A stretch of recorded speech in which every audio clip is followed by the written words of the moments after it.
সাংবিধানিক পদে থেকেই পুলিশকে অস্বীকার, রাজভবনের কর্মীদের বিস্ফোরক নির্দেশ দিলেন রাজ্যপাল। রাজ্যপাল সিভি আনন্দ বোস, তার বিরুদ্ধে শ্লীলতাহানির অভিযোগ উঠেছিল আর পুলিশের তদন্তে সহযোগিতা না করার নির্দেশ দিলেন কর্মীদের। পুলিশের বক্তব্য অস্বীকার করার নির্দেশ দিয়েছেন বোস। আমাদের সঙ্গে রয়েছেন প্রতিনিধি সোমরাজ। সোমরাজ, কি জানতে পারছি? দেখো, রাজ্যপাল সিভি আনন্দ বোস গতকালই অর্থাৎ রবিবারই তিনি রাজভবনের স্টাফদের বার্তা দিয়েছেন এবং সেখানে তিনি বলেছেন যে পুলিশের তদন্তে কার্যত সহযোগিতা না করতে।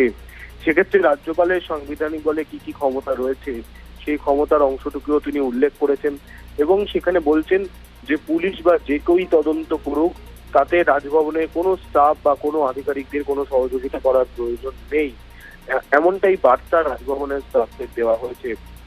রাজ্যপাল সিভি আনন্দ বোসের বিরুদ্ধে ইতিমধ্যে শ্লীলতাহানির অভিযোগ উঠেছে। কলকাতা পুলিশ তার তদন্ত করেছে, তদন্ত দল গঠিত হয়েছে। রাজভবনের কয়েকজন স্টাফদের ইতিমধ্যেই ডাকা হয়েছে জিজ্ঞাসাবাদের জন্য বলে সূত্র মারফত খবর। মনে করা হচ্ছে সেই পরিপ্রেক্ষিতেই রাজ্যপাল সিভি আনন্দ বোস এই বার্তা দিয়েছেন রাজভবনের স্টাফদের উদ্দেশ্যে। একেবারে এদিকে বিজেপি বলছে এটি রাজ্যপালের জুরিসডিকশন। এটা তার জুরিসডিকশন। রাজ্যপালের পদে থাকা অবস্থায় কোনো ব্যক্তির উপরে এই ধরনের কাজ বা লিগাল অ্যাকশন পুলিশ নিতে পারে, পুলিশের সেই এখতিয়ার নেই। স্বাভাবিকভাবে তার জুরিসডিকশন অনুসারে কাজ হচ্ছে।